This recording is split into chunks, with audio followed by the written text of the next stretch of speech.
파이팅 할 것 같았는지 이렇게 떼놓았습니다. 이거 이해하시죠? 아니 그대는 갱년기에 높아지고 나는 낮아지라고 PD가 이렇게 네. 작전상 40세가 더 남은 거죠. 그렇죠. 그래서 이게 우리가 이제 앞으로 40년을 더 산다는 얘기예요. 나는 낮아지겠습니다 하는 겸손한 마음으로 지금 방송 진행을 그래서 모든 인간은 호르몬의 노예다 우리가 이렇게 이야기할 수 있습니다. 인생의 반환점을 돌고 이제 고린 지점을 눈앞에 둔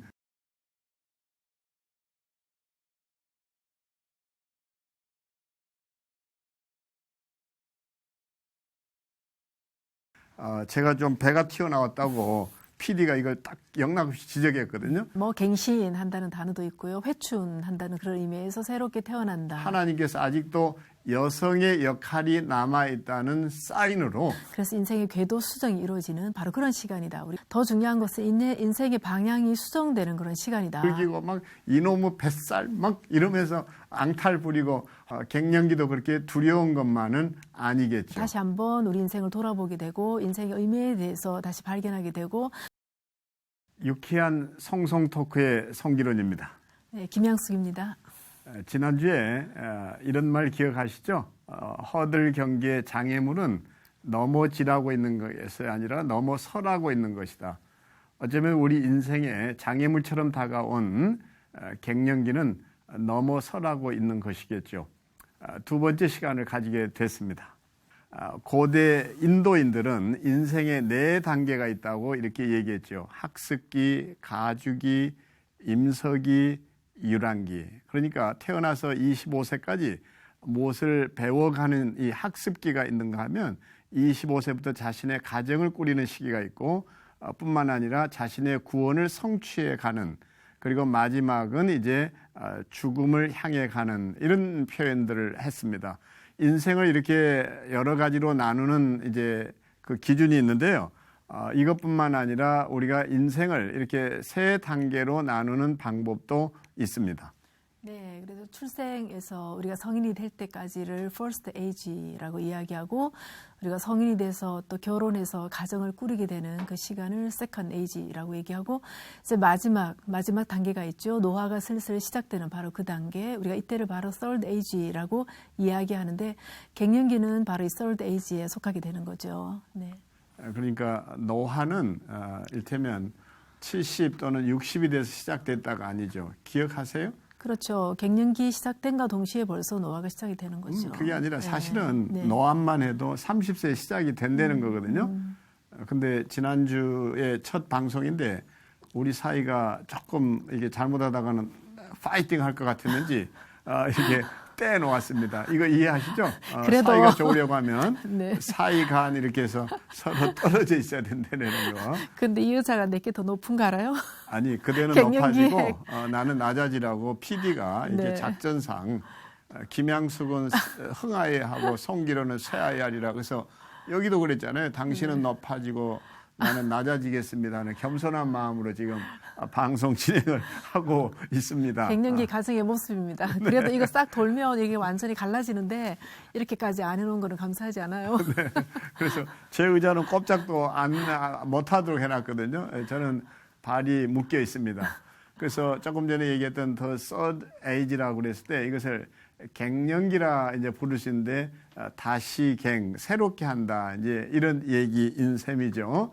그렇게 해서 무엇보다 이 갱년기에 대해서 우리가 이런저런 얘기를 할 때 3D 업종이 있는 것처럼 중년이라는 것이 보시는 대로 이렇게 D로 시작되는 영어 단어들이 굉장히 많죠. 곤란하다든지 쇠퇴가 찾아왔다든지 뿐만 아니라 질병이 찾아왔다든지 태화가 시작됐다든지 의존하게 된다든지 그리고 마지막에 death 이렇게 해서 죽음이 찾아오는 모두 다 보시는 대로 영어 스펠이 D로 만들어져 있죠. 인생은 누군가가 B to C라고 그랬잖아요. 출생에서 죽음 그리고 거기 C가 있다고 그랬는데 어떻게 하면 우리가 이 D를 벗어던지고 다시 새롭게 다갈 수 있는가. 그래서 D를 발로 확 차버리고 R이 나타나면 그게 이제 갱신으로 가는 이런 것이 되겠는데요. R로 시작되는 영어 단어들이 재밌는 게 참 많죠? 네, 뭐 갱신한다는 단어도 있고요. 회춘한다는 그런 의미에서 새롭게 태어난다 이런 뜻도 가지고 있습니다. 뿐만이 아니라 쇄신이란 단어도 있고요. 원기가 회복이 된다 혹은 재발견 또 이런 뜻도 있고요. 더 중요한 것은 인생의 방향이 수정되는 그런 시간이다. 다시 한번 우리 인생을 돌아보게 되고 인생의 의미에 대해서 다시 발견하게 되고 그래서 인생의 궤도 수정이 이루어지는 바로 그런 시간이다. 우리가 이렇게도 이야기할 수 있습니다. 그래서 이제 남성들은 어떻습니까? 몇 살이 돼서 결국 인생의 반환점을 돌았다고 그래요? 40이 되면. 네. 그리고 여성들은 42세. 그러니까 저는 벌써 인생의 반환점을 돌고 이제 고린 지점을 눈앞에 둔 그런 사람이죠. 지난주 방송에 제가 좀 배가 튀어나왔다고 PD가 이걸 딱 영락없이 지적했거든요. 피해갈 수 없는 중년. 그것은 뱃살로 찾아오기도 하죠. 그리고 양볼의 주름. 더더군다나 제 이마에 주름이야 뭐 소문난 거잖아요. 하나님이 중요한 사람이라고 밑줄 그어놨다고. 근데 여기까지는 좋았는데 이제 뱃살도 집어넣어야 되고 뱃살에 신경을 써야 될 나이. 그래서 이게 이미 중년에 들어섰다는 이제 증거인 셈이죠. 자, 그래서 지금은 반환점을 돌면서 네, 40세가 더 남은 거죠. 그렇죠. 그래서 이게 우리가 이제 앞으로 40년을 더 산다는 얘기예요.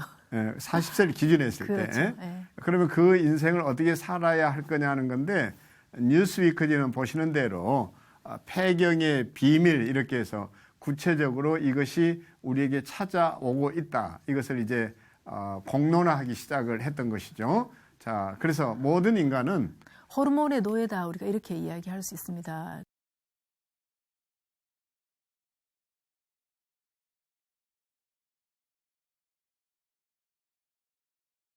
그래서 폭풍처럼 우리에게 호르몬의 대반란이 찾아오게 되고 우리의 모든 삶이 다시 한번 테스트를 받게 되는 그런 시간. 스트롬 네, 그리고 그렇죠. 이제 폭풍이 네. 몰아치고 이 폭풍에 의해서 우리의 삶이 다시 한번 점검받고 또 동시에 시험에 빠져들기도 하는 그런 시간이죠. 네, 우리가 그래서 주기도문으로 늘 기도하잖아요. 시험에 들게 하지 마시옵고 이랬을 때 저는 호르몬을 위해서도 어쩌면 기도해야 되지 않을까 하는 생각을 했는데 화면에 보시는 대로 여성에게 분비된 호르몬은 에스트로겐입니다. 남성에게 분비되는 호르몬은 테스토스테론이라고 그러죠. 근데 이 시간에 저는 여성들에게 큰 위로를 하나 전하고 싶은데요. 이 에스트로겐이라는 호르몬이 여성을 여성답게 만들어주는데 중년에 남성들만 뱃살이 나오는 게 아니라 여성들도 뱃살이 나오기 시작하죠. 그리고 이제 어떻습니까? 얼굴도 그리고 힙도 이렇게 펑퍼짐해지면서 이제 나도 아줌마가 돼가나 이렇게 해서 좌절하시는 분들이 참 많은데요. 하나님께서는 여성의 호르몬이 이게 중단될 때 여성의 지방질에서 호르몬을 채취하도록 그렇게 설계해 두었습니다. 그러니까 내가 살이 쪄진다. 이건 뭘 얘기하는 거 아니? 하나님께서 아직도 여성의 역할이 남아있다는 사인으로 우리에게 긍휼을 베풀어 주신 것이 이 살이죠. 그런 점에서 우리 막 배가 튀어나왔다고 자기 배 두들기고 막 이놈의 뱃살 막 이러면서 앙탈 부리고 자기 목을 보면서 좌절하고 이러지 말고 여기 하나님의 긍휼이 찾아왔구나. 하나님이 나를 긍휼히 여기시구나. 이렇게 생각한다면 갱년기도 그렇게 두려운 것만은 아니겠죠. 폐경에 대한 속설과 진리가 하나 있다면 마치 갱년기가 내 인생의 끝이라는 그런 남성 폐경은 없다. 실제로 한 여성은 갑자기 생리가 끝나서 임신한 거 아니나 생각하고 혹시 사모들은 어떤 행동들을 해요? 폐경을 하나의 병으로 생각을 하는 거죠. 병. 다 이게 그 돈을 꼬불쳐 놓고 살던데요. 목회자들도 돈을 꼬불쳐요. 인생의 끝이다 혹은 여자로서 끝이다라는 이런 인식들을 이게 하수가 있고 고수가 있거든요. 말을 듣는 순간에 마치 사형 선고를 받은 것처럼 느껴져서 남성 폐경기에 대한 무슨 남자가 무슨 폐경기가 있냐. 물론 저는 저것을 갱년기라는 용어로 쓰라고 이렇게 얘기했는데요. 남성에게도 무슨 폐경기가 있나 이렇게 이제 폐경기에 대한 오해가 있는데 남성들은 대부분 존재 자체를 부정하지. 그건 여성의 일이지 무슨 남성이냐. 근데 그게 아니라는 얘기인 것이고 또 대부분 많은 사람들이 이게 남성을 여성화시키려는 의도를 가진 하나의 장난이 아니냐 이렇게도 얘기합니다. 또 한간에는 중년 남성들의 일탈 조장을 위한 합리화다. 그게 무슨 얘기인 거 아니?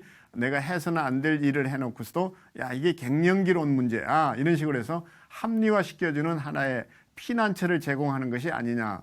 뿐만 아니라 제약회사들이 남성들에게 이 호르몬을 돕는 이 약품들을 개발해서 팔아먹기 위해서 하는 거 아니냐 이런 얘기를 하기도 하죠. 하지만 분명한 것은 그 존재를 부정한다고 해서 없어질 것은 아니고 폐경에 대한 속설과 진리가 하나 있다면 이거라고 얘기할 수 있습니다. 남성 폐경은 없다. 그 존재 자체를 부정하는데 부정한다고 없는 게 아니다. 이제 이것인 거고 피할 수 있다고 얘기하는데 저항할 수는 있을 겁니다. 그러나 피해갈 수는 없죠. 또 참으면 저절로 해결된다고 얘기하는데 사실은 내관을 제거해야 되는 그래서 이게 폐경기 이렇게 이제 학문적인 용어로 얘기했을 때 이것이 여성에게만 해당되는 것이 아니라 남성에게도 반드시 있고 피해갈 수 없다. 이것을 아는 데서 우리는 폐경기에 대한 좋은 답을 찾아낼 수 있다고 여기죠.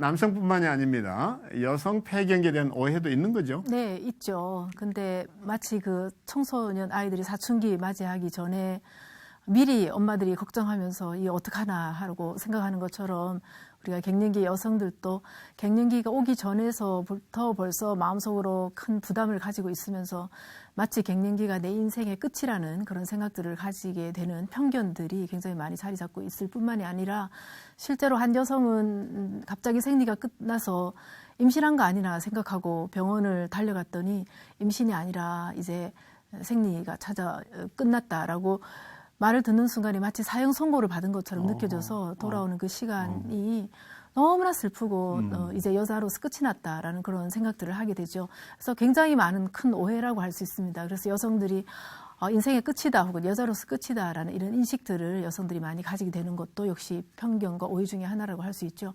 사실은 더 심각한 거는 우리가 이 폐경을 하나의 병으로 생각을 하는 거죠. 병.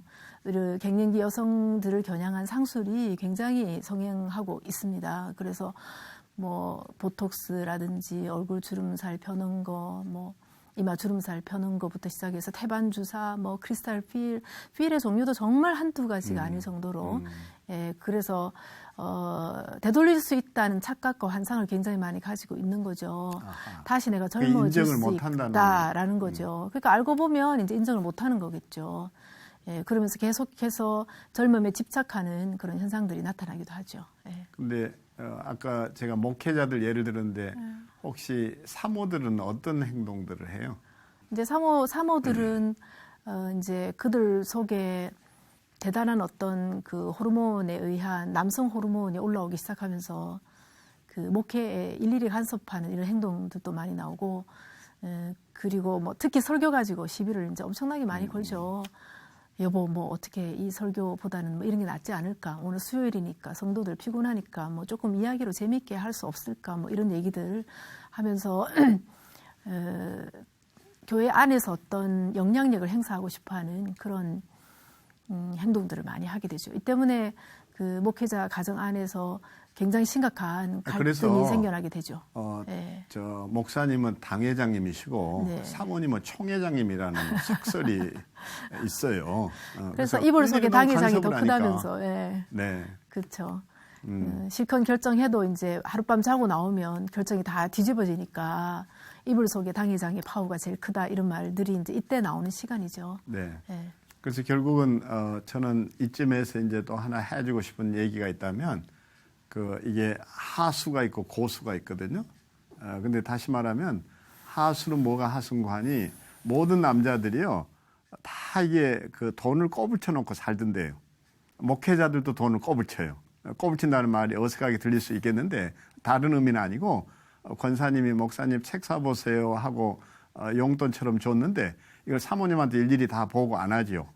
왜냐하면 자기 취미 생활도 있고 친구들하고 또 테니스도 해야 되고 뭐 등등 여러 이유가 있어서 카메라도 좋아하시는 분이 있고 그런데 하수들은 이게 돈 봉투를 감춰놨다가 꼭 들켜요. 그래가지고 돈 뺏겨요. 그리고 평생 요거도 먹어요. 근데 고수는 돈은 빼앗깁니다. 잘 안 들켜요. 그리고 평생 존경받죠. 이게 이제 하수와 고수의 차이인데 고수는 돈을 이렇게 딱 이렇게 몰래 감추어도 봉투에다 이렇게 한 줄 써놓는다는 거예요. 여보, 힘들지. 당신을 위해서. 그러면 돈은 빼앗겨요. 근데 평생 존경받는다는 거예요. 여보, 좀 이럴 때 리액션이 좀 필요해요, 우리 지금. 딴 생각 하지 말고. 이게 갱년기 증상이 아직도. 그래서 이 갱년기를 앓게 되는 또 갱년기 증상이 보이는 아내들에게 할 수 있는 남편의 역할이 있는 게죠. 그래서 알아야 된다는 거예요. 아내에게 그런 증상이 나타났을 때 고수는 말이죠. 폐경기 왔다고 우울해하는 아내에게 딱 던질 수 있는 지혜로운 한마디가 있죠. 여보, 폐경기는 무슨 폐경기, 완경기가 왔을 뿐이지. 어떠세요? 초경이 완성됐다.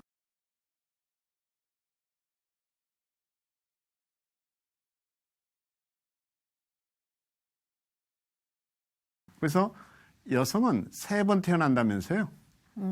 태어나서 처음 아이로 태어났다가 생리가 시작되면서 여자로서 그때 태어나게 되죠. 그리고 다시 생리가 끝나기 시작하면서 인간으로 다시 태어난다. 그래서 여자들은 3번 태어나는데 태어나서 아기로 처음 태어나고 다시 생리가 시작되면서 우리가 여자로 다시 태어나게 되는 거고, 그리고 마지막 한 번 더 탄생이 이루어지는 시간이 바로 갱년기죠. 그때 생리가 끊어지게 되고 이때 우리가 인간으로 다시 태어난다. 그렇게 이야기하죠. 그렇죠. 네. 그래서 요즘 이전 세대하고 달리 저만 해도 아이 둘을 낳을 때 한 번도 저는 그 출산 현장에 함께 하지 못했어요. 왜냐하면 우리 어머니가 야, 너 나가 있거라 이렇게 내쫓았거든요. 그리고 나중에 전화하면 오거라 이렇게 전화 받고 달려갔더니 야, 니 애다 하고 딱 이렇게 아이를 안겨주는데 그때 굉장히 당황을 했었거든요. 근데 요즘은 태아는 출산의 천재다 그래서 태아 학교가 있고 태교 학교도 있고 이렇잖아요.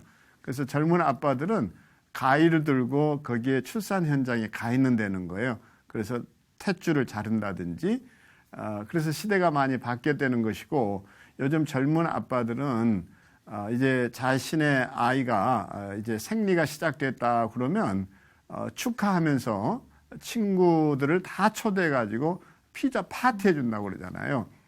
저는 그런 젊은 아빠의 시절을 우리가 보내지 못했지만 그래도 마지막 기회가 온 것은 아내가 폐경기 왔다고 할 때 이 용어를 바꿔주면서 당신 인간으로 태어난 거 축하해 이러면서 정말 아내에게 진심 어린 그 젊은 아빠들이 했던 것처럼 자그마한 봉투에 그래도 정성껏 마련한 뭐 용돈이 됐든지 아니면 선물권이 됐든 이렇게 마음을 표현한다면 그게 하수가 아니라 고수 남편이 되지 않을까. 근데 하수 남편들은 아내가 폐경기 왔다고 신경질 부리고 짜증내면 이놈의 예편대가 어딨어.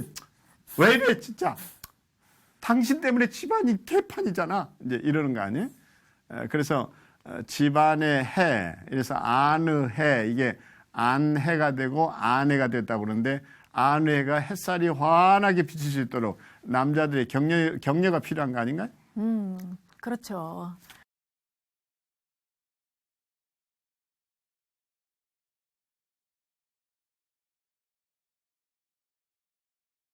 예, 뭐 그냥 몸이 생명이 태어난 것보다 더한 탄생이니까 네, 그렇게 축하받을 수만 있다면 갱년기 증상이 하루아침에 사라질 것 같습니다. 그러니까 이럴 때는 남편들이 아내를 향해서 박수 쳐주고 응원해 줄 때고 네. 이런 때가 아닌가. 반대로 남성들은 역시 그 폐경기가 오게 될 때 아내의 지원이 필요하죠. 그 좀 좋은 지혜로운 한마디 없어요? 뭐 그때 남성으로서 굉장히 큰 소외감을 느낄 때니까 가정 안에서 바깥에 나가서 계속 일을 하다가 이제 슬슬 은퇴하면서 집으로 머물 때인데 그때 아내들이 여보 당신의 수고와 헌신 때문에 그래도 아이들이 이렇게 잘 자랐고 우리 가정이 지금까지 지켜줬다. 이런 가정 안에서 가장으로서의 존재의 의미에 대해서 우리가 한번 언어적으로 응원하고 격려할 수 있다면 너무 큰 힘이 그러면 되겠죠. 남자들이 다 네. 이러죠. 많은 남자들이 그 자신도 모르게 소외감에 또 자신의 인생이 이제는 다 끝났다라는 것 때문에 슬프지요. 슬프다 이런데 슬프다가 믿지 않는 사람들에게는 슬프다가 되죠. 슬프다, 슬프다. 남자들은 그래서 눈물로 표현되지 않은 슬픔을 술로 달래고 술은 남자들의 눈물이라고 그러지 않나요? 이런 남자들을 향해서 아내의 따뜻한 말 한마디, 당신 참 힘들었다, 그동안 고생했다, 이러면 이게 큰 위로가 되고, 이때 부부가 그 갱년기 때문에 시험에 빠져서 유혹받는 나이가 아니라 부부가 하나 되고 더 가까워질 수 있는, 이때야말로 이는 내 뼈 중에 뼈, 살 중에 살이라는 고백이 터져 나올 수 있는 두 번째 신혼이 될 수 있는 기회라고 할 수 있죠.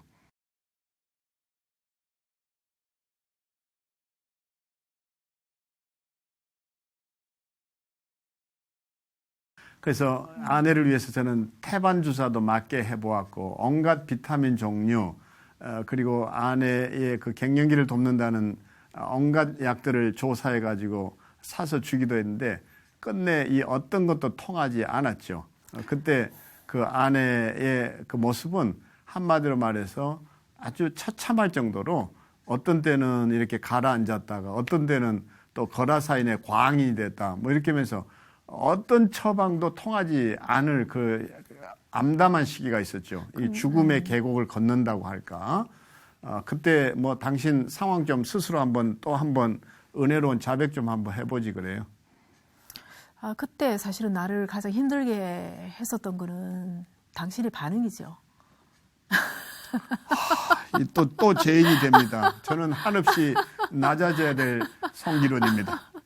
아니, 그 갱년기 증상 때문에 우울해서 힘들어해서 사실 어떤 때는 밥도 하기 싫고 설거지도 하기 싫고 빨래도 하기 싫고 손가락 하나 까딱 하기 싫고 그러고 누워 있으면 그거를 조금 봐주면 되는데, 했던 말도 기억나요? 응? 뭐라고 그랬어? 오늘은 이제 완전히 각오하고 제가 납작 엎드려져야 됩니다. 무슨 여자가 이렇게 게을러 터져서 밥도 안 하나, 뭐 이런 식으로 얘기를 하고. 그건 좀 오해야, 여보. 진짜. 응? 어떤 때는 정말 밥을 할 힘이 없어서 이렇게 누워 있는데, 그때 내가 지금도 기억나네. 근데 밥을 어떻게 먹었어? 라고 질문을 뭐 하지는 않는다 하더라도, 글쎄, 나한테 와서 여보, 밥을 차려주지는 않는다 하더라도 적어도 와서 밥은 먹었어? 라고 얘기해 주기를 바라는데, 당신은 혼자서 아침에 일어나서 뭐 떨거덕 하더니 나는 생각했죠. 밥을 차려주려나 보다. 웬걸, 혼자 밥 차려 먹고 그냥 나가더만. 네, 그래가지고 남편한테 밥도 안 차려준다고 제가 좀 이렇게 한마디 해야 공격하니까. 돼요. 이게 아내한테 묻는 말이, 밥은 이라면 당신 밥 어떻게 할래? 이 소리예요. 근데 밥상 차려달라라는 얘기로 받아들여가지고 화를 내고는 아무 소리 안 하니까. 그게 아니라니까. 그날은 그냥 혼자서 본인 밥 차려 먹고 혼자서 아니라니까. 나갔다니까. 진짜로. 이 평생 오해를 하고 살아, 어떻게. 이 자리에서 풀자고, 우리가. 아니, 내가, 무슨 얘기야. 밥은 갱년기 때. 말은, 지금은 그러지. 지금은 밥은? 이러면 당신 밥 먹었어. 걱정해서 하는 밥을 얘기인데. 어떻게 해줄까. 이제 이 얘기인 건데. 그때 오해받은 것 가지고 평생 이게 울고 먹고 이게 나는 늘 당하고 삽니다. 근데 이러면 내가 더 억울한데, 그때 갱년기 때는 그렇게 안 했거든요. 갱년기 때는 인정을 혼자서 할게. 밥 차려 먹고 나간 거야. 우리가 힐링이 안 되면 이게 안 되니까. 그래서 내가 이걸 아직도 인정할게. 기억하고 있어요. 그쵸? 뭐 그런 거라든지. 아니면 뭐 진짜 부부 세미나 러브뉴 끝나고 나서 너무 이제 프로그램 잘 맞춰서 문 열고 딱 들어오면 나는 남편이 여보 정말 잘했어 이런 말을 해줄 줄 알았는데 문 탁 열고 들어오는 나를 보고 하는 첫 마디는 밥은? 이러면 정말 화가 나고 뚜껑이 열리는 거죠. 이제 그럴 때 갱년기 증상이 막 속에서부터 바깥으로 올라오기 시작하는 거죠. 그러면서 남편은 이제 공격하게 되고 잘못했습니다. 그런 시간들을 제가 지냈던 거예요. 용서를 구합니다. 네. 철드는 소리가 지금 나고 있습니다. 용서를 구합니다. 어쨌든 이런 방식으로 이게 평상시에 건강할 때는 괜찮은데 그렇지 못할 때는 모든 얘기도 나도 상대방도 오해의 여지가 너무 많다라는 것도 그때 알게 된 거죠. 그렇죠. 네. 네, 그렇죠. 네, 우리가 서로 잘 모르고 그렇죠. 하여튼 네. 몰라서 그랬다. 몰라서. 그래서 아는 게 중요하다. 우리가 이렇게 말할 수 있습니다. 이제 우리가 그 호르몬 얘기하다가 뜬금없는 기도를 할지 모르지만 시험에 들게 하지 마시옵고 주기도문 얘기를 잠시 했었는데요. 우리의 기도는 좀 더 구체적이어야 하지 않나 이런 생각을 하거든요. 맞아요. 우리의 기도도 뭐 재물의 유혹이나 이성의 유혹으로부터 뭐 지켜달라라는 기도도 중요하겠지만 호르몬의 유혹으로부터 지켜달라라고 기도해야 될 때가 바로 중년의 때입니다. 중년의 때야말로 우리가 무릎을 꿇어야 할 때고 우리가 무릎 꿇었을 때에 또 하나님의 영성 앞에 더 가까이 나아가게 되겠죠. 그래서 네. 호르몬의 시험으로부터 네, 우리를 지켜 보호해 주시옵소서. 주시고 모든 악에서부터 우리를 네. 건져 주시옵소서. 그렇죠. 네, 이렇게 기도할 수만 있다면 네. 호르몬도 우리를 그렇게 힘들게 하지는 않을 것이다. 네. 그래서 악마의 소리가 아니라 하나님이 우리에게 새로운 기회를 주시는 하나님의 축복이 될 수 있는 것이 갱년기라고 여기죠. 우리 다시 한번 이 호르몬을 통해서 하나님을 가까이 하고 가족이 하나 될 수 있는 그런 기회를 얻어볼 수 있게 되기를 바랍니다. 육회, 상쾌, 통쾌, 명쾌, 탈출, 호르몬. 호르몬.